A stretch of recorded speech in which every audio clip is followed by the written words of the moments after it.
bienvenidos a un nuevo capítulo de Puerto Rebelde en esta semana muy intensa, una semana muy fría también en todo el país. El primer domingo de junio con datos muy relevantes hoy día y muy crudos también, no solamente para Chile, sino que para toda América. Hemos superado ya los 1.500 muertos. El nivel de contagio es muy preocupante. Santiago es la tercera ciudad latinoamericana después de Sao Paulo y de Lima con nivel de contagios, por lo tanto estamos en una situación muy crítica de esta pandemia que se ha quedado por mucho tiempo en el mundo. Queremos saludar en este capítulo y nos abrazamos a la distancia desde Valparaíso, desde este puerto querido, a Juan Ignacio Latorre, senador de la región de Valparaíso. Senador, le damos la bienvenida a Puerto Rebelde. Muchas gracias por la invitación, Danilo. Felicitaciones por el espacio y encantado de compartir con ustedes. Gracias, senador. Vemos también a María Victoria Rodríguez, core de la región de Valparaíso. María Victoria, también le damos la bienvenida a este capítulo de Puerto Rebelde. Muchas gracias, Danilo. La verdad que es un honor para mí ser parte de este panel de Puerto Rebelde. Estoy agradecida por la invitación y también me significa mucho porque fui parte de la inauguración del Instituto Alberto Neumann en el bote salvavidas, donde se inauguró y se hizo realidad este proyecto, y también porque tuve el honor de conocer a don Alberto Neumann. Así que muchas gracias. Gracias a ti, María Victoria. Sí, es importante decirlo, este es un espacio realizado por el Instituto de Ciencias y Humanidades Alberto Neumann de Valparaíso. Tenemos varios programas de contingencia, obviamente, que colocan en perspectiva lo que estamos viviendo, no solamente con esta crisis sanitaria, sino que también desde la revuelta social y todo lo que viene para adelante. Viene un proceso importante de plebiscito para poder proponer una nueva constitución para Chile. Entonces estamos muy atentos y muy pendientes de todo lo que está sucediendo en Chile y también en el mundo. Y saltamos el charco, como se dice, hacia Europa, y vemos ahí a Elena Rusca, corresponsal en la ONU, desde Ginebra, Suiza. Nos acompaña Elena Rusca, periodista, una amiga querida también, con quien hemos elaborado algunos proyectos ya juntos, así que te abrazamos a la distancia, Elena, desde acá de Valparaíso. Muchas gracias por la invitación, Danilo, un gusto verte de nuevo. Bien, tenemos hartas cosas, vamos a aprovechar el tiempo, es un día muy frío acá en Chile, así que vamos a tratar de transmitir un poco ese calor humano, sobre todo en tiempos donde la solidaridad y la fraternidad son tan relevantes y tan importantes. Esta semana también, además de ver esta crisis de manera tan compleja, hemos también sido testigos de muestras de solidaridad y fraternidad enormes. Las ollas comunes se han topado en la mayor cantidad de los territorios de la ciudad porque el tema del hambre se instaló y por lo tanto la fraternidad también, hay que reconocer esas cosas humanas también que nos hacen tan bien en tiempos tan difíciles. Vamos a comenzar inmediatamente y queremos contextualizar esta semana, además que fue una semana de mucha agitación, sobre todo en Estados Unidos con la muerte de George Floyd. Todos sabemos lo que significó esta muerte y lo que ha despertado también no solamente en Estados Unidos, sino que también en el mundo. Entonces, queremos preguntarte a partir de esto, Elena, y también para que nos pueda ayudar a contextualizar lo que está sucediendo en el resto en Europa particularmente, porque también ha bajado el número de las cuarentenas estas preventivas, vino lo que ha pasado en España. Entonces, ¿cómo se analizan también o cómo pueden analizar ustedes después de ya estar bajando obviamente las tasas, y preguntarte también tu comentario acerca de lo que sucedió esta semana en Estados Unidos con esta movilización importante de norteamericanos que salieron a protestar por la muerte de George Floyd?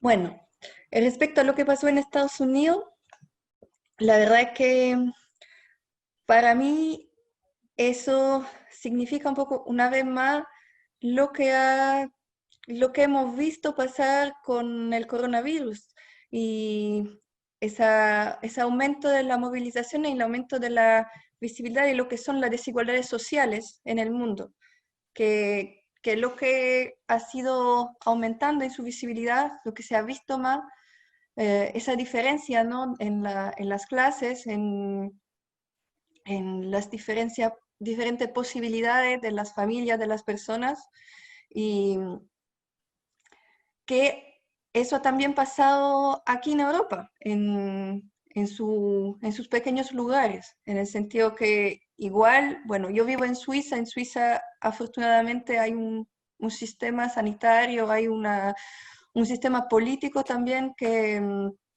a pesar de todo es muy concentrado en el derecho del ciudadano.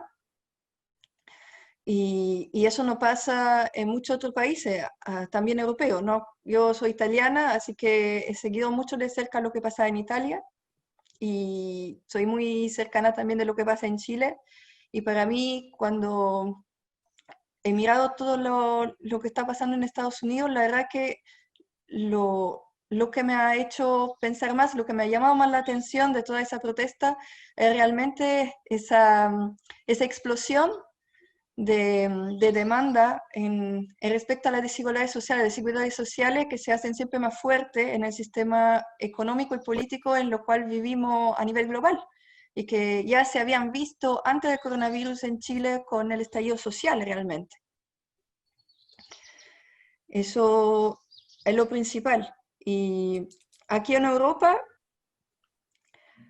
con el coronavirus hubieron medidas que fueron más o menos iguales y más o menos distintas en los países. Acá en Suiza por lo menos no hemos tenido un confinamiento, un encierro como en los otros países, pero como hay un sistema sanitario que realmente funciona, no se ha visto realmente una diferencia. En Italia, por ejemplo, las medidas han significado igual que en los otros países una caída de todo lo que son las clases sociales más frágiles. Y en Estados Unidos, con la cantidad de millones de personas que viven en Estados Unidos, esa diferencia, esa explosión se hizo cada vez más fuerte. Sí, en el mismo marco que plantea Elena, senador, preguntarle porque al parecer, no al parecer, en el fondo, como operan los estados y sus miradas de concepción de estado de repente que tienen son más robustos desde el punto de vista del rol de proteger los derechos sociales de cada uno de sus habitantes, cambia obviamente el curso. No es menor que Estados Unidos, un país tremendamente capitalista, liderado por hoy día ya un presidente de ultraderecha, Brasil también, y Chile son los países que tienen más contagio y también proporcionalmente más muerte. Yo lo señalaba al principio, Santiago es la tercera ciudad latinoamericana con mayor contagio, superando a China, de hecho, con el nivel de contagio. Estamos sobre los 100.000 contagios. Entonces, preguntarle, senador, ¿cuál es esa diferencia? Porque al parecer esta pandemia ha desatado una crisis sanitaria, económica y social que muestra precisamente la diferencia entre los distintos modelos económicos que reinan obviamente en nuestros distintos países. Sí, absolutamente. Yo creo que esta crisis sanitaria, pero que también es económica, social, humanitaria, muestra la brutalidad del neoliberalismo, ¿no? Por un lado, el neoliberalismo que mata, que lo hemos dicho muchas veces, y esta es una denuncia que se viene haciendo hace mucho tiempo, mata a la gente, empobrece a la gente, la precariza. El rol del Estado es un rol absolutamente subsidiario al servicio de los grandes intereses económicos, no al servicio de proteger a la población de los derechos de ciudadanía, como decía Elena, o los derechos sociales, ¿no? O un rol del Estado que protege la salud de la población y que en contextos de crisis pone todos los recursos sobre la mesa para que la gente se cuide. No, al contrario, acá hay un neoliberalismo, y más aún con gobiernos de derecha, con distintas tendencias, digamos, pero yendo al caso, por ejemplo, de Estados Unidos y lo que hablábamos al comienzo sobre el estallido social en Estados Unidos, también hay una revuelta popular antifascista, ¿no? Con un presidente claramente de corte neofascista, lo cual, claro, fue el asesinato de George Floyd fue una chispa que encendió un malestar brutal y un conflicto no resuelto de discriminación, de racismo, de violencia, de desigualdad, pero que en el fondo además se expresa en un gobierno neofascista y que además se expresa también en un abordaje de esta pandemia brutal donde mueren muchísimas personas, ¿no? O sea, Estados Unidos viene con esa bronca también, el pueblo norteamericano viene con esa bronca también. Entonces, todo esto es como insisto, como una encendió la pradera y que en el fondo yo creo que es una revuelta popular, un estallido social muy profundo. Pero sí, yo creo que ese análisis hay que hacerlo. Los modelos neoliberales y los gobiernos de derecha obviamente ponen en primer lugar la economía por sobre el bienestar de la población.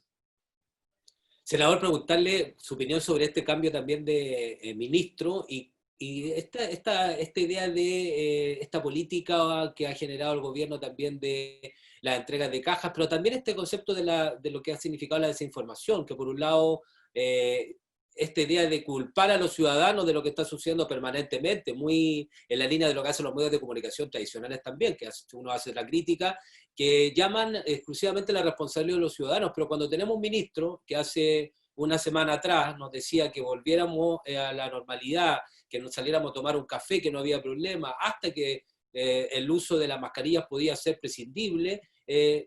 ¿Cómo evalúa usted esta política comunicacional del gobierno y las políticas también que están detrás de esta crisis? ¿Cómo se ha enfrentado a esta crisis? Sí, a ver, esta semana vimos un cambio de gabinete, pero fue simplemente un juego de sillas musicales, de enroque, de movimiento de piezas, digamos, pero con los mismos actores. No se ve un cambio de estrategia del gobierno, un cambio de estrategia sanitaria, que es lo principal. Piñera sigue respaldando a Mañalich, lo protege, lo blinda, digamos, ¿no? Y hace movimientos de pieza básicamente con una lógica de equilibrios de poder al interior de la derecha, al interior de Chile Vamos, pero no hay un cambio de rumbo, ¿no? Ni en lo sanitario, ni en lo económico, ni en lo social. La estrategia va a seguir la misma que ha llevado hasta ahora. Y en ese sentido, claro, toda esta política comunicacional, toda esta parafernalia, este show que han montado con el tema de las cajas de alimentos desde ya hace tiempo, cuando fue la cadena nacional ese domingo en la noche, ya más de 2 semanas, ¿no?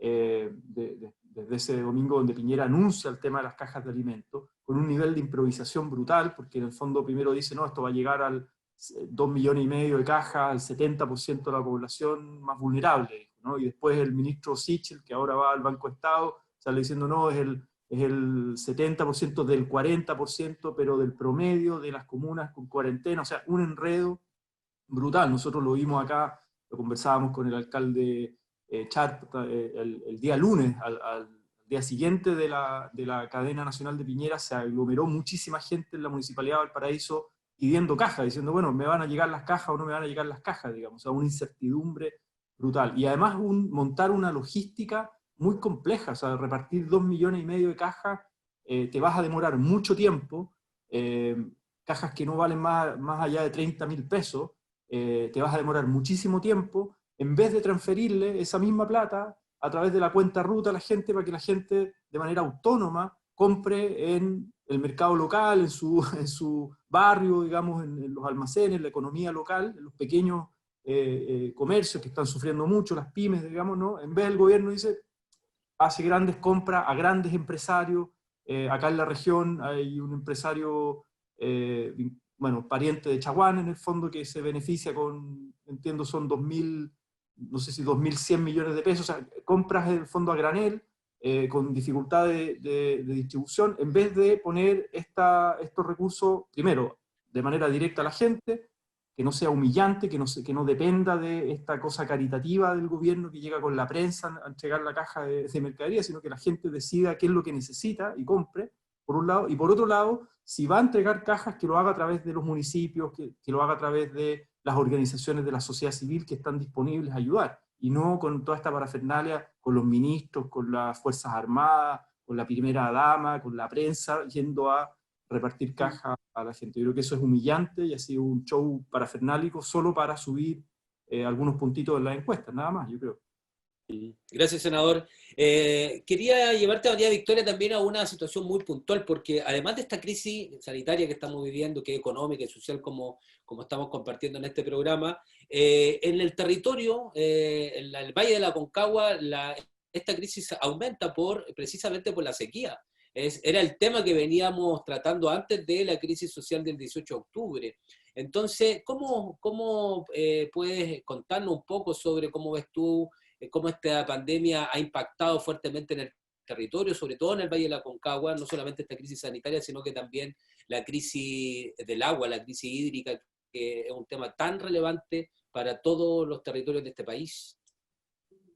Sí, efectivamente, como tú planteas, Danilo, en el Valle de Aconcagua llevamos ya casi 12 años de sequía y ha sido cada vez más difícil. Y esta situación de pandemia ha venido a aumentar la situación de crisis que estamos viviendo. En este momento, además de digamos, de la crisis que significa la pandemia, la falta de trabajo, la cesantía, la falta de recursos de las familias para sobrevivir y poder mantenerse con sus propios recursos, tenemos que sumar, por ejemplo, la crisis que viven los apicultores, los pequeños agricultores, la gente que vive de esto, digamos, de la pequeña agricultura, de la apicultura, de la floricultura, para poder sobrevivir. Porque además de la situación crítica de la falta de agua, de la situación hídrica, bueno, la imposibilidad de poder salir a comercializar estos productos, de tener recursos para invertir, para sembrar, ha sido muy difícil. Y también que, como planteaba el senador, la situación es como muy desequilibrada, porque en la crisis de la pandemia se ve claramente la situación socioeconómica de familias que sí pueden solventar y pueden sobrevivir a esta situación que estamos viviendo ahora, porque tenemos cómo mantenernos, porque el alimento no nos falta, pero se visualizó una situación de mucha inequidad, de mucha, digamos, desigualdad, donde hay familias que lamentablemente, además de toda la situación económica que venían viviendo de antes, se ven enfrentados ahora a la cesantía, a la falta de recursos, y que además en una zona donde vivimos la crisis hídrica se acrecienta. Nosotros hemos pedido insistentemente desde la Aconcagua, digamos, una cuarentena total, porque vemos que en la medida que aumenta la situación de la pandemia, en nuestra situación que ya era crítica en el Valle de Aconcagua, aumenta la posibilidad de las familias de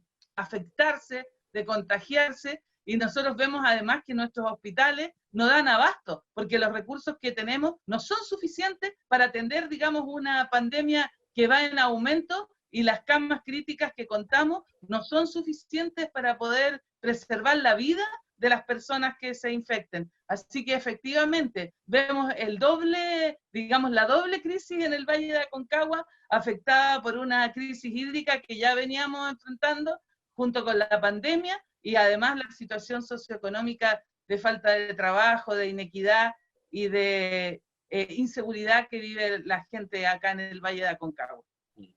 Sí, importante lo que dice María Victoria, porque efectivamente la región de Valparaíso ha solicitado a través de su alcalde, de autoridades, el mismo senador Latorre y otros, que se decrete en alguna forma la cuarentena total en la región de Valparaíso. Es la segunda región con más casos a nivel nacional, el aumento es considerable también, y muestra esta crisis, la crisis sanitaria, como usted lo decía, como decía María Victoria, en los hospitales. Ahí hay un grave problema porque estamos en un momento peak, y por lo tanto se muestra en evidencia esta gran desigualdad, sobre todo en el sistema de salud. Y en ese tema quiero preguntarte, Elena, porque lo que hemos visto durante este último tiempo es que se empiezan a derrumbar estos modelos, el modelo neoliberal, por lo menos tan presente acá en Chile y en otros países latinoamericanos. Pero además hay como una crisis de la civilización. Es como que, al parecer, toda esta pandemia nos ha golpeado de manera tan fuerte que nos está haciendo repensar las formas de comunicarnos, los sistemas políticos que son los más importantes, quienes hoy día han sido más protectores de los derechos, y se ha demostrado de manera evidente la crisis del sistema, por lo menos. Entonces, preguntarte reflexiones sobre eso, Elena, tú que puedes mirar el mundo desde un lugar distinto, en el fondo, que es Europa, que uno tendería a pensar que es el lugar que protege los derechos, pero sin embargo también hay un cuestionamiento sobre este nuevo orden de la civilización humana. Mira, Danilo, en ese debate hemos discutido mucho. Yo aquí en Ginebra hago parte del comité ejecutivo de la Asociación de los Periodistas Extranjeros en Suiza, que es la APES. Y en ese debate hemos enviado varias cartas públicas abiertas al OMS, porque ya al principio, ya como desde la base de la información de la OMS, hemos tenido problemas como periodistas para tener una información que sea, ¿cómo decir?, abierta y abiertas también a nuestras preguntas desde el principio de la pandemia, directamente ya con el OMS, porque habían posibilidades de conferencia de prensa donde nosotros igual no teníamos acceso a saber quién estaba, no podíamos saber si nuestra pregunta iban a tener respuesta. Hubo una real manipulación de la información ya desde la OMS, ya desde la base, ¿no? Y eso nos hizo reflexionar mucho realmente sobre lo que estaba pasando a nivel de sistema y de comunicación, de todo lo que es lo social, porque si de una parte ese encierro por unas personas, yo te hablo sobre todo en Suiza, donde no hubo realmente ya un encierro, lo veían como una situación que podía ayudar al sistema, al lado del medio ambiente, y eso es como el lado superficial. Lo que está más arriba, que es todo lo que pasó con esos cambios, ¿no? Ese aumento ya del control del individuo, del control que el gobierno tiene en la sociedad, que fue muy alarmante y muy preocupante. A nosotros nos preocupó mucho, y también la Oficina de Derechos Humanos en Naciones Unidas alertó sobre el tema de vigilancia digital y sobre ese tema de manipulación de la información. Porque, ¿qué pasa cuando uno ya no tiene acceso a una conferencia de prensa, cuando ya uno no puede encontrarse físicamente? Todo pasa por el Internet, y todo lo que pasa por el Internet es mucho más fácilmente manipulable que lo que es directo.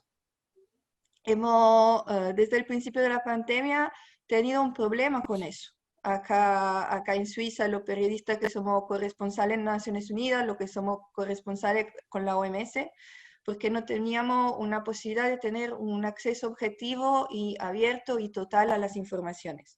Y eso también pasa en todo lo que es la libertad del individuo. Hubo mucho más control y un aprovechamiento de lo que era al principio un control que ya había un poco, ¿no?, en el sistema de la libertad individual y más allá de la libertad de expresión. Y eso es lo que hemos sufrido más, y eso es lo que se queda realmente una de nuestras preocupaciones, porque si esa pandemia nos hace reflexionar realmente sobre la situación económica, política de los países, porque hemos visto que realmente el sistema neoliberal, el sistema capitalista no funciona. Lo hemos visto ya antes del coronavirus, y con el coronavirus esa cuestión como que se exacerba al inverosímil. Bueno, hay también de otra parte un aumento del control hacia el individuo.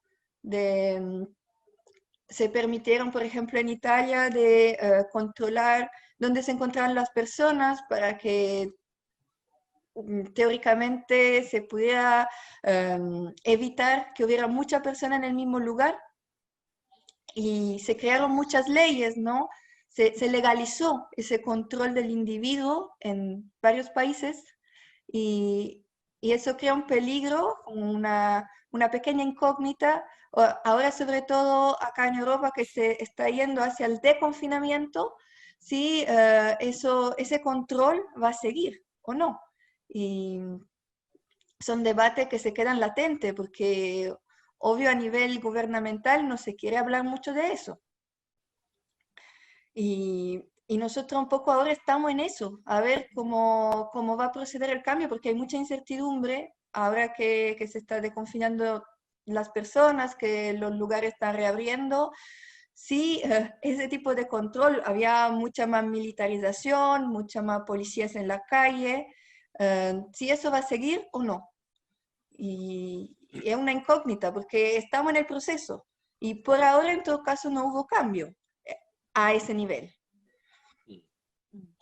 Sí, es súper importante lo que plantea Elena desde el punto de vista de cómo hoy día las libertades también individuales podrían ser alteradas por una serie de o protocolos o sencillamente por proyectos de ley que se empiezan a generar en los países para generar de manera solapada ciertos mecanismos de control, como lo que está sucediendo en Chile. Y vuelve a resurgir esta lógica del enemigo interno que es permanente, desde lo que pasó hace un tiempo atrás con las comunidades mapuches, también donde se instala la idea de este enemigo interno que es un mapuche terrorista, etcétera. Entonces se vuelven a instalar, que la derecha siempre lo instala cada vez que puede, y para hablar de eso antes quería invitarlo a ustedes y a los que nos están viendo en las casas a ver una cápsula muy cortita que es sobre la ley de inteligencia que se está promoviendo con el abogado Luis Cuello. Regresamos inmediatamente con usted, senador, para que nos cuente un poco de qué se trata este proyecto y hablemos obviamente de cómo se empieza a instalar nuevamente esta lógica del enemigo interno en Chile.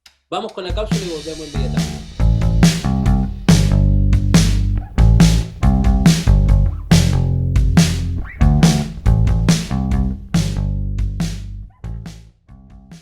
La agenda represiva del gobierno de Piñera está de regreso. En medio del fracaso de las políticas sanitarias que han significado un alto costo en vidas, el gobierno de Sebastián Piñera pretende dotarse de nuevas herramientas para enfrentar un estallido social post-pandemia. Para esto ha puesto plazo al Congreso Nacional para aprobar dos proyectos. Primero están los cambios a la ley de inteligencia que pretenden involucrar a las Fuerzas Armadas en materia de seguridad interna y que además abren una peligrosa puerta para el monitoreo y control de los movimientos sociales. Luego está la ley de infraestructura crítica, que también se quiere aprobar de forma express y que permitirá al gobierno sacar a los militares a la calle sin necesidad de declarar el estado de excepción. ¿Es sensato darle estas facilidades a un gobierno responsable de generalizadas violaciones a los derechos humanos? El gobierno de Piñera pretende anticiparse al descontento generado por la crisis económica con represión y persecución al movimiento social. Ahora dependerá de la oposición detener esta nueva amenaza a la democracia.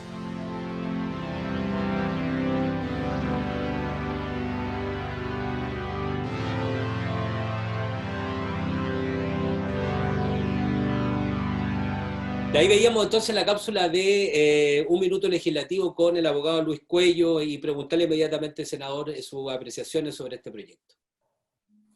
Sí, a ver, este es un proyecto que tiene su historia primero por todos los problemas, los conflictos que han habido hace mucho tiempo. Recordemos el caso Huracán, esto viene del gobierno anterior, los problemas de carabineros, la persecución política al pueblo mapuche, donde muchas personas, distintos dirigentes, digamos, huayquenes, loncos, o comuneros en el fondo del pueblo mapuche han sido prisioneros políticos por mucho tiempo. El último, bueno, hay un caso emblemático, Alberto Curamil, que lonco, que recibió un premio ambiental, como el premio Nobel Verde, estuvo un año y medio prácticamente en la cárcel de Temuco en prisión preventiva, ¿no? O sea, hay todo un aparataje desde la inteligencia policial que se viene aplicando hace mucho tiempo en democracia en Chile, persiguiendo determinados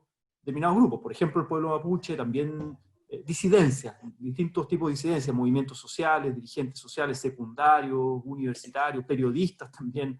Ha habido toda una lógica de represión y de persecución. Entonces, en el fondo, frente a los conflictos, al caso Huracán, el asesinato de Camilo Catrillanca, surge la necesidad de reformar radicalmente el sistema de inteligencia en Chile, ¿no? Esa necesidad venía de hace mucho tiempo.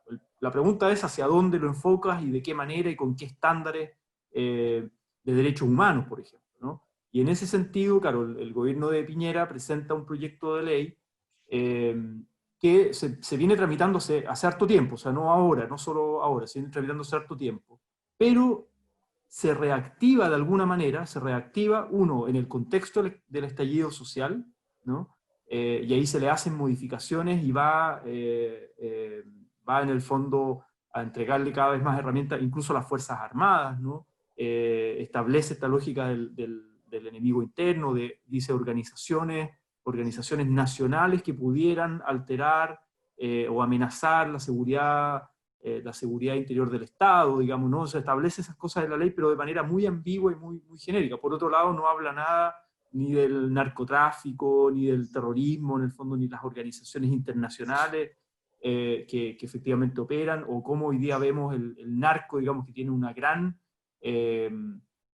presencia en muchos territorios por abandono del Estado, con gran capacidad de armamento, y por ejemplo esta ley de inteligencia casi que ese tema no lo deja a un lado. Pero, por otro lado, dice, bueno, podría en el fondo utilizarse esta ley para perseguir, para usar esa inteligencia militar, y ahí, ojo, la Armada yo creo que en eso puede jugar un rol fundamental. Hoy día está reemplazando, digamos, a los inteligencia. Hoy día la Armada está teniendo un rol muy importante, pero las Fuerzas Armadas en general podrían usarse, digamos, para su inteligencia militar, perseguir disidencia social, ¿no? Y el problema es que lo reactivan primero en el contexto del estallido social y ahora en contexto de pandemia, ¿no?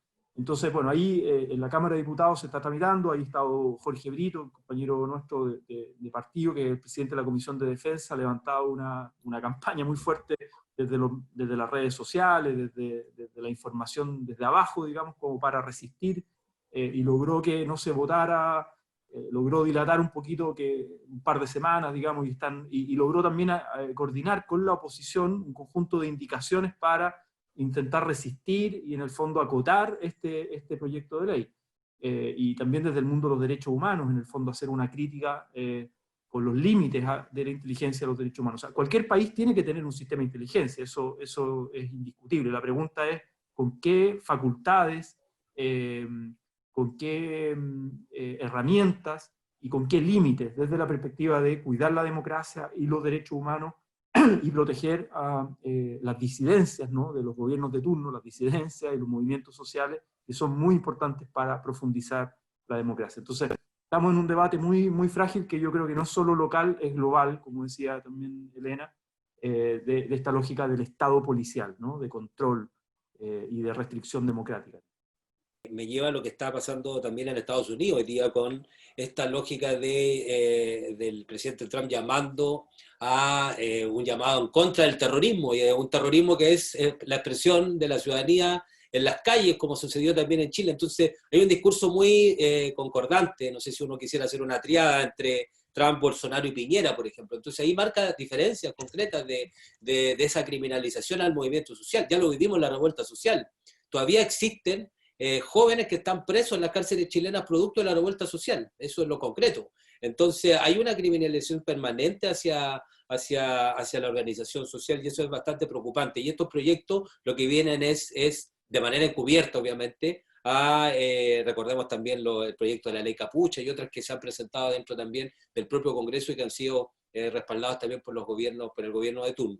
Quiero pasar a otro tema porque María Victoria lo presentaba al principio, esta desigualdad que existe sobre todo en las zonas interiores del Valle de la Aconcagua puntualmente, con el tema de la sequía, y la sequía que afecta considerablemente, porque hoy día se llama a un confinamiento, protección en las casas, pero una de las cosas fundamentales es tener agua, y hoy día en Chile hay territorios que no tienen agua potable y que también, producto de la sequía, también se ven muy profundamente afectados. Entonces, preguntarte, María Victoria, porque aquí hay un debate de fondo que es la propiedad del agua, por ejemplo, el tema de los derechos del agua. ¿Por qué el agua en Chile es privada? ¿Por qué se venden estos derechos del agua? Y la otra vez tuvimos este ejemplo concreto que el Estado estaba comprándole agua a los privados. Era como paradójico. ¿En qué país vivimos? Entonces, preguntarte por ese tema, María Victoria, y alguna reflexión en esta materia. Bueno, la verdad que es una injusticia absoluta, porque en realidad el agua no debería ser nunca un producto de mercado, sino que un derecho de la gente tener acceso al agua. Efectivamente, aquí hay localidades, no solamente al interior del Valle de Aconcagua, al interior de Petorca, también en los sectores altos de Quilpué, de Villa Alemana, hay todavía gente que no tiene agua potable. Y la verdad que muchos de ellos dependen de los camiones aljibe que les llevan el agua y que no siempre es regular. Entonces, qué terrible es pedirle a la gente que se lave a cada rato las manos y que tenga cuidado, ¿no es cierto?, de higiene absoluta, manejo de la salubridad, del consumo de alimentos, cuando viven en localidades donde no tienen agua. Y muchas veces no existe el agua, porque no llega. Y yo creo que, como tú dices, el derecho al agua deberíamos recuperarlo, debería haber sido siempre como fue antes del Estado. El agua debería ser un derecho humano que tiene la gente para poder vivir, porque uno sin agua es imposible que tú puedas resistir, que puedas vivir. Siento que hay todavía un manejo, tal como decía el senador, de un sistema neoliberal donde se visualiza el poder, y se visualiza el poder desde la fuerza, desde los que lo ejercen, desde el que tienen el poder económico, y no les interesa, no hay una visualización transversal de las localidades más desposeídas, no hay una visualización que integre a las comunidades más pobres, más desposeídas, sino que solamente, como en el gobierno en que estamos actualmente, que es un gobierno de empresarios para empresarios, donde se visualiza solamente el poder económico. Y creo que en este tema del agua han surgido también manifestaciones, como las que ustedes manifestaban, donde la gente, acá nosotros en el Valle de Aconcagua, nos hemos manifestado muchas veces, masivamente, en caravana, en tomas de camino, en visualizar nuestra necesidad del agua como un derecho. La verdad es que pareciera algo que a lo mejor para muchas personas en las localidades más acomodadas, abrir una llave que salga el agua es maravilloso, pero por ejemplo yo he tenido la oportunidad, mientras fui gobernadora, de en un sector de la provincia de los Andes, donde no tenían agua, y conseguimos después de mucho esfuerzo ver cuando la gente lloraba cuando abría la llave y salía agua. Entonces creo que tenemos que ponernos en el lugar, digamos, de todo, tal como dice el senador, la transversalidad. Para poder conseguir una democracia tenemos que mirar un Estado, un país, una región, donde hayan derechos igualitarios para todos. No podemos estar viviendo, mientras unos viven la abundancia, la opulencia, otros vivir la escasez, la falta de trabajo, la falta de oportunidades. Por lo tanto, creo que el agua es un símbolo, pero no solamente en el agua, hay muchos otros derechos que nosotros hemos visualizado casi como productos de mercado, como la educación, la salud, donde no es igual para todos. Entonces creo que es una gran oportunidad este estallido social que estamos viviendo, donde la gente se cansó de ser, como decía Elena, controlada, porque teníamos así un mundo donde se contenía a la gente. Ahora ya no nos están conteniendo, ahora ya hemos explotado, hemos pedido nuestros derechos, hemos salido a la calle, y yo creo que esto de la pandemia también va a producir otro estallido, porque es un estallido donde se visualiza desde la necesidad de una salud en iguales condiciones. ¿Por qué alguna gente puede salvarse yendo a una clínica y otros se tienen que morir en sus casas cuando son afectados por esta pandemia del COVID-19? Creo que tal vez es una crisis, pero todas las crisis son una oportunidad de cambio, una oportunidad de instalarnos, de que la gente tome conciencia de quién debe conducir los países, quién debe conducir las regiones, quiénes deben ser nuestros líderes, porque ya estamos cansados de que nos contengan, que nos hagan creer que todo está correcto, cuando vemos que revienta un poco y la inequidad, la inseguridad, la falta de oportunidades es absolutamente desequilibrada. Aquí vivimos un país, un mundo, una región, una provincia, donde no existen los mismos derechos para todos. Y creo que esta es una oportunidad, esta pandemia donde lo hemos pasado tan mal todos, es una oportunidad para cambiar, para ver de otra manera. Sí, María Victoria, completamente de acuerdo contigo, porque esta crisis sanitaria precisamente muestra esas desigualdades que tú señalas, y no es lo mismo que en gobierno. Es muy importante eso, porque a veces como la sensación es que, bueno, da lo mismo que en gobierno. No, hay gobiernos y estados que son mucho más robustos. Los estados que hoy día son más robustos, que tienen garantizados todos estos derechos, han sabido salir mejor de esta crisis, de manera concreta. porque no existe. Hoy día los que están muriendo son los pobres, los que tienen hambre son los pobres. Se muestra la desigualdad de manera evidente. Entonces, estas recetas neoliberales se contraponen con estas buenas respuestas en los países con sistemas, con estados mucho más robustos, mucho más potentes, que no pasa esta discusión que nosotros tenemos y donde tú decías, es importante esto, el tema del conflicto, el conflicto de interés. Cuando nos gobierna la élite económica chilena nos pasa esto, y nos pasa que tenemos ministros cuestionados con conflicto de interés, por ejemplo, con el tema del agua. No puede ser normal que un ministro de Agricultura tenga conflicto de interés con el tema del agua en Chile, es como, no se puede naturalizar. Entonces es importante también esa reflexión, y que además agradecemos tu sinceridad y que además sale de tu corazón, porque tú ves obviamente lo que sucede en tu territorio cuando fuiste gobernadora, y esa es una cercanía que uno tiene que no pierde nunca con el territorio. Me gustaría simplemente añadir una cosa en el tema del agua, porque María Victoria dijo que el agua debería ser un derecho humano. El agua es un derecho humano, y eso desde 2010 en Naciones Unidas. El agua es un derecho humano y hay solamente 2 países que tienen el agua como un bien privado, y que es Chile y el Reino Unido. Y al respecto a eso, me gustaría recordarle o decirle, si ustedes no lo saben, que durante este mes de marzo de este año, el Comité de Derechos Económicos, Sociales y Culturales de Naciones Unidas ha integrado adentro de los temas per los cuales Chile va a deber responder durante su próximo examen periódico, la situación del proyecto hidroeléctrico del Alto Maipo. Y ese es un paso súper importante, y hubo personas que vinieron desde el Alto Maipo para denunciar este hecho, y me gustaría a través de ese medio tal vez hacer un llamado a las varias asociaciones que se ocupan del tema del agua en Chile a denunciar ante Naciones Unidas esta situación, porque el agua es un derecho desde 2010, eso no se discute. Y lo que pasa es que hay que llevar este problema afuera, porque la mayoría de los países no saben la situación de Chile respecto al tema del agua, no saben que el agua en Chile es considerada como un bien de consumo privado, como cualquier otro bien de consumo, como también la educación en Chile es considerada como un bien de consumo.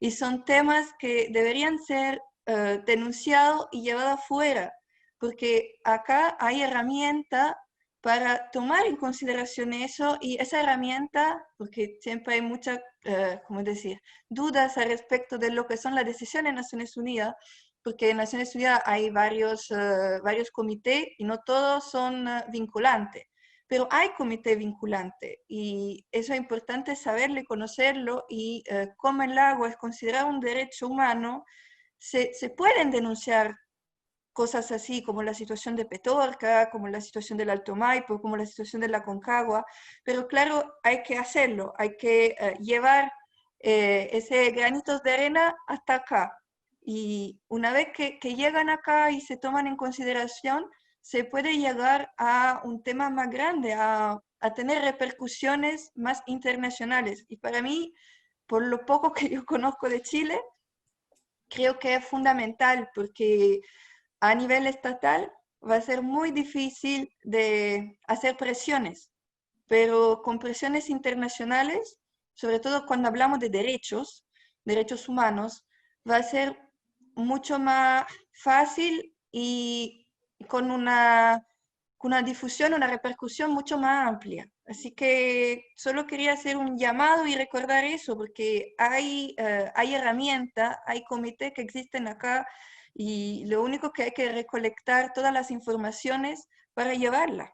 Y llevar la atención, llamar la atención sobre eso, porque yo desde que estoy en Naciones Unidas lo encuentro una cuestión fundamental. A muy pocas personas, muy pocas asociaciones que vienen en Naciones Unidas desde Chile para denunciar esos hechos. Y hay que tomar ese tiempo, porque son tiempos largos, pero igual esos granos de arena, esos granitos, luego van a crecer.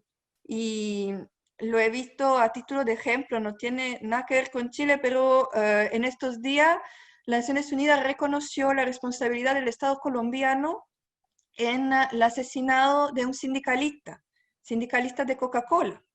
Eso va a haber repercusiones tanto en las investigaciones sobre los asesinatos de los líderes sociales que en las investigaciones sobre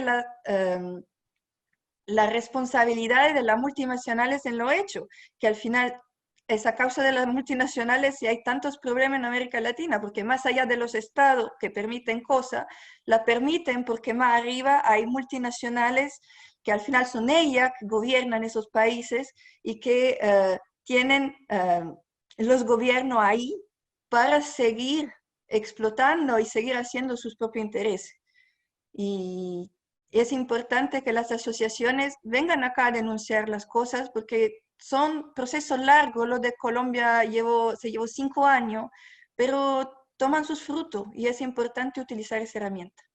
Es importante eso porque precisamente cuando Chile desmentía, por ejemplo, en el estallido social, la violación a los derechos humanos categórica y sistemática, organizaciones precisamente internacionales fueron los que demostraron con evidencia que en Chile se estaba violando sistemáticamente los derechos humanos. Entonces, es muy importante estas miradas internacionales que pueden darnos estas recomendaciones. Y Elena nos puede decir, por ejemplo, que Chile y el Reino Unido son los únicos 2 estados donde el agua está privatizada. Entonces, es importante también estar muy atento a lo que sucede de manera internacional y cómo estas distintas organizaciones pueden apoyar a levantar ciertas demandas que en Chile parecen estar como naturalizadas o como ya ser parte de nuestra propia vida. Senador La Torre, que nos acompaña acá en Puerto Rebelde, hay otro de los proyectos también que se han presentado, que es este impuesto, la propuesta de este impuesto del 2,5% a los súper ricos, precisamente porque había una crítica fuerte a que esta crisis nuevamente la estamos pagando los trabajadores. Esta semana también apareció esta idea del corralito de los fondos de pensión. Entonces, da esa sensación, y no una sensación, sino que uno lo ve directamente. El seguro de cesantía es un seguro que tenemos los trabajadores, entonces hay un Estado que ha ido protegiendo más la parte económica y aparece este proyecto que parecería como una alternativa muy importante a paliar en gran parte esta crisis sanitaria y económica que estamos viviendo, que es el impuesto a los súper ricos. Absolutamente, muy breve para referirme al tema anterior, que es un tema que también hemos trabajado desde la Senaturía con la Mesa Regional del Agua, relevar el rol de los movimientos sociales, particularmente Modatima, su vocero Rodrigo Mundaca, que ha recibido en Europa el año pasado el premio Nuremberg de Derechos Humanos por su defensa del derecho humano al agua. Desde la denuncia también nacional e internacional ha llegado también con relatores de Naciones Unidas denunciando el epicentro de la violación de los derechos humanos en la provincia de Petorca, pero además esto se extiende a nivel nacional. Nosotros hemos trabajado mucho ahí con ellos y estoy muy de acuerdo con lo que dice Elena, de que estos temas hay que visibilizarlos y denunciarlos afuera, y además que en Chile no está garantizado el derecho humano al agua en la Constitución, no está en la Constitución. Sigue vigente el Código de Agua del 80, la dictadura, y en la Constitución está absolutamente garantizada la privatización de los derechos de agua. Eso quería añadir sobre la conversación anterior y sobre la propuesta del impuesto a los súper ricos. Yo creo que es muy pertinente. Nosotros como Frente Amplio lo planteamos también en la elección del 2017 en el programa, el impuesto a los súper ricos, lo viene planteando mucha gente hoy día a nivel internacional. Thomas Piketty tiene una red internacional que está proponiendo cosas muy interesantes en la línea de un socialismo participativo, justamente de gravar a los súper ricos, al capital financiero, para garantizar derechos sociales, y nos hemos unido a una iniciativa ahora que lideró Carol Cariola, que en el fondo firmó muchísima gente proponiendo en este momento el impuesto a los súper ricos, al patrimonio, ¿no? También lo ha dicho economistas que son más bien, yo diría, de la tecnocracia chilena, como Saller, ex consejero del Banco Central, también ha dicho que esto es algo perfectamente razonable. Y también esto va de la mano con la propuesta que ha presentado, que ha convocado el Colegio Médico, a su presidente Isquia Siches, a un conjunto de economistas de diversas tendencias. Ahí también tenemos una compañera nuestra de Revolución Democrática que ha estado participando en esa propuesta, que es Claudia Sangüesa, pero hay muchos otros economistas de distintas tendencias que llegan a una propuesta de que Chile puede gastar razonablemente hasta el 5% del PIB. Eso quiere decir 12.000 millones de dólares en un marco de 18 meses, y usando dos herramientas básicamente. Una, el Fondo de Estabilización Económica, que hay plata, en Chile hay ahorros de 12.000 millones de dólares, se puede usar esa plata ahora, para gastar ahora, y además Chile tiene capacidad de endeudamiento. Todos los países están aumentando su deuda, y como porcentaje del PIB, Chile podría perfectamente llegar a cerca del 40%, hoy día está en el 30 y tantos por ciento, podría llegar al 40% de endeudamiento. Hay buenas condiciones para endeudarse. Chile tiene buenas condiciones para endeudarse en el mercado nacional e internacional, y la pregunta ahí es, ¿quién paga esa deuda? Y ahí el impuesto a los súper ricos y al patrimonio es muy relevante, para que la deuda no la paguen los trabajadores, para que la deuda no la paguen, o el costo de la crisis no la paguen los trabajadores. Hoy día la están pagando absolutamente, está en los hombros de los trabajadores. Entonces, en el fondo lo que hemos propuesto es una renta básica de emergencia, una renta básica de emergencia amplia, para las clases medias, para los sectores populares, para el mundo de la economía informal, para los honorarios, la gente que vive a cuenta propia, para complementar lo que ya los trabajadores están usando del seguro de cesantía. Una renta básica de emergencia amplia durante algunos meses, 4 meses, de manera estable, que no sea decreciente el monto, como fue el proyecto del IFE, el ingreso familiar de emergencia. Eso Chile lo puede hacer hoy, ahora, al invierno. Este invierno va a ser muy crudo en términos de, no solo de enfermedad y muerte, que van en aumento, sino que también en términos de pobreza, hambre, frío, y eso es urgente. Por eso nosotros también estamos incidiendo en ese diálogo que se está dando en la Comisión de Hacienda, para llegar a un acuerdo fiscal, ¿no? Un acuerdo fiscal, nada más, no está lógica los acuerdos nacionales, para eso está el proceso constituyente, pero un acuerdo fiscal donde Chile puede gastar 12.000 millones de dólares y empezar a gastarlo ahora, no solo pensando en la reactivación económica el próximo año por la recesión. Entonces, ahí todas estas propuestas económicas, está el Foro de Economistas de Desarrollo Sostenible de la centroizquierda, son muy convergentes con las propuestas de los economistas del Colegio Médico, economistas de la Chile, de la Católica.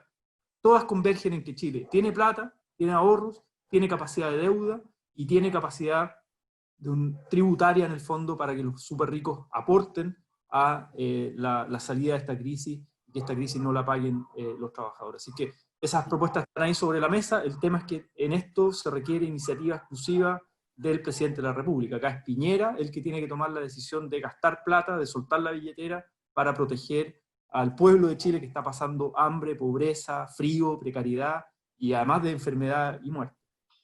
Y no solamente soltar la billetera del Estado, sino que soltar su propia billetera, porque recordemos que Piñera, pese a que no están hoy día en las manos directamente de él, pero sí dentro de su familia, el traspaso de la empresa de Piñera es parte de estos súper ricos. Él y sus compañeros de curso. Entonces sería muy importante que el propio presidente hiciera este gesto y llamara a aprobar este proyecto, que permitiría hacer una cuota de igualdad en Chile. A lo mejor no resolver el problema de fondo, pero sí terminar un poco con esta desigualdad tan grotesca que tiene nuestro país, que nos llevó también a las movilizaciones del 18 de octubre. Y ahí, María Victoria, tú un poco lo señalabas, un poco estas posibilidades que hoy día tiene el movimiento social de instalar la opción de una nueva constitución, para que precisamente poder replantearnos el Estado que queremos. ¿Queremos seguir teniendo este Estado subsidiario o queremos un Estado garante?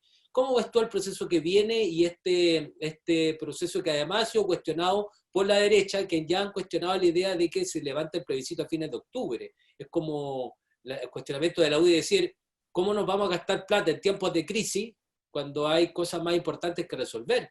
Pero la Constitución es un elemento prioritario, precisamente para resolver todos los problemas y las problemáticas que estamos evaluando y analizando en este programa. María Victoria. Bueno, yo tengo la certeza que la gran mayoría de los chilenos y chilenas deseamos un cambio. Y efectivamente lo que se venía viendo cuando iba a ser en abril el plebiscito para votar, digamos, por este cambio, por esta nueva constitución, era que mayoritariamente nosotros deseábamos este cambio de aprobar una nueva constitución.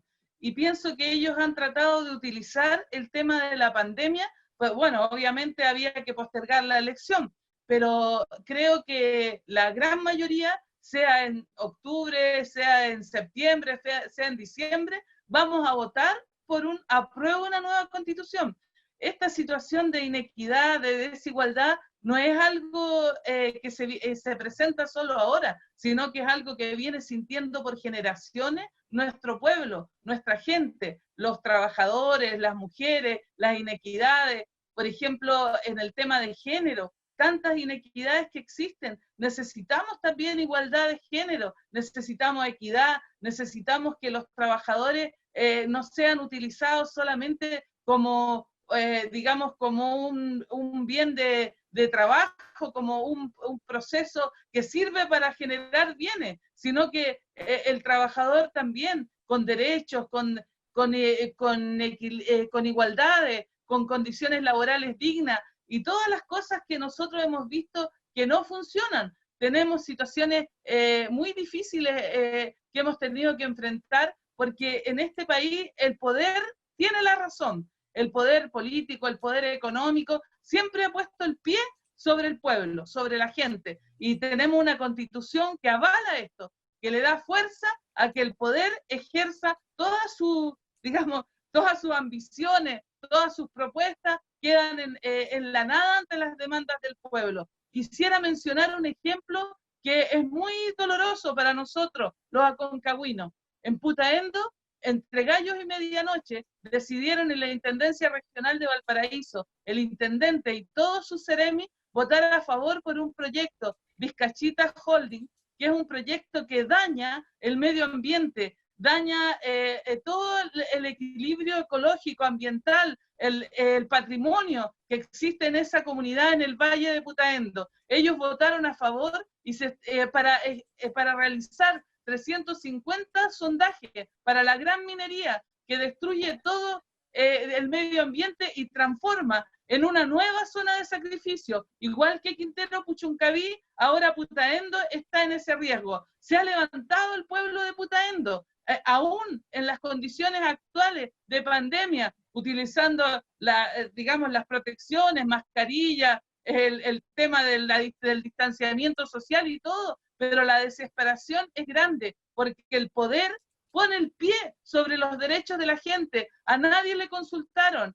Putaendo en su municipalidad tiene una bandera negra que enarbola el luto que está viviendo no solo Putaendo, todo el Valle de Aconcagua. Y yo creo que esas son las cosas que nosotros tenemos que impedir y que evitar, que cualquier persona pueda destruir el patrimonio, la calidad de vida, la flora, la fauna, el uso del agua que existe en una localidad, pensando en el bienestar económico de un holding, ¿no es cierto?, de la gran minería que quiere hacer riqueza en ese lugar. Entonces, pienso que eso, cuando nosotros votemos, tenemos que tener conciencia de todos esos hechos donde lamentablemente hemos sido callados, porque hay un poder que está sobre nosotros y que impide que el pueblo, que la gente pueda también opinar, que le tomen digamos, el parecer a los pobladores. Alguien le preguntó a la gente que vive en Putaendo si estaba de acuerdo con este proyecto cuando se había rechazado, pero en innumerables ocasiones,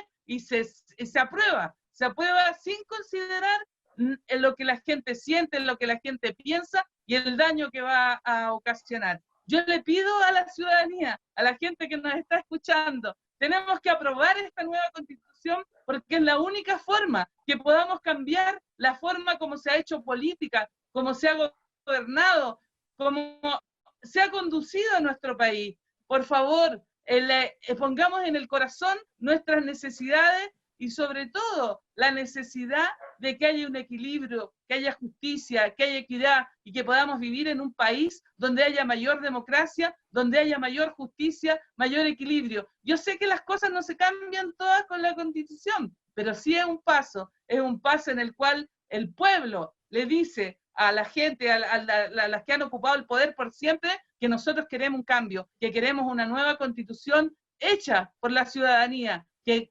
recoja los derechos, los sentires, las necesidades que cada una de las organizaciones sociales tiene. Si cada organización social tiene sus expectativas, tiene sus propuestas, tiene sus opiniones, escuchémoslos a todos y seamos todos uno. Yo apruebo.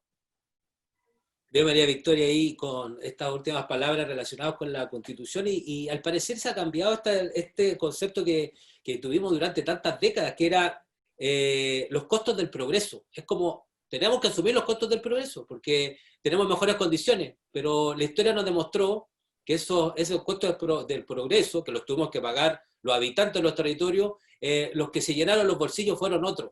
Y eso yo creo que está cambiando. Y es algo que no solamente está cambiando en Chile, sino que venía desde las movilizaciones en países africanos, en distintos lugares, en Asia. Es un tema mundial, que hoy día la ciudadanía se está expresando de otra forma y quiere mayor participación. La crisis de la institucionalidad es potente, es fuerte. Elena Rusca, desde Ginebra, queríamos ya ir cerrando el programa con los últimos comentarios, las últimas reflexiones, lo que tú quieras compartir, reflexionar para ir cerrando este capítulo de Puerto Rebelde. Bueno, ya agradecerte de la invitación y bueno, sí, me gustaría poder concluir confirmando lo que acabas de decir, que realmente hay una fuerte... el sistema capitalista no funciona, porque hay fuertes desigualdades sociales, porque no se puede considerar el agua, la salud o la educación como un bien de consumo. Eso en ningún país. Y eso se ve y se ha visto de forma mucho más fuerte con la pandemia del coronavirus.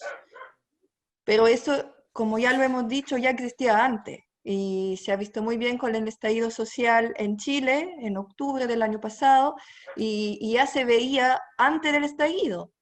No solamente en Chile, sino que en muchos lugares de otros países.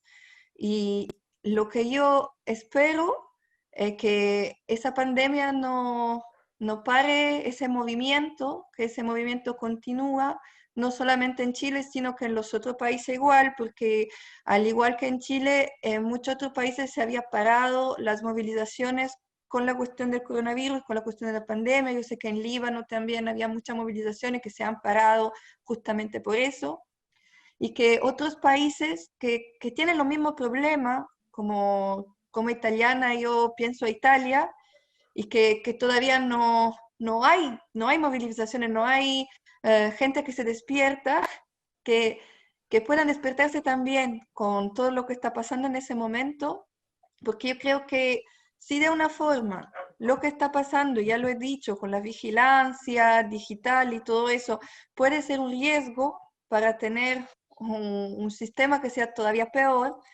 puede ser también una ventaja para parar con eso.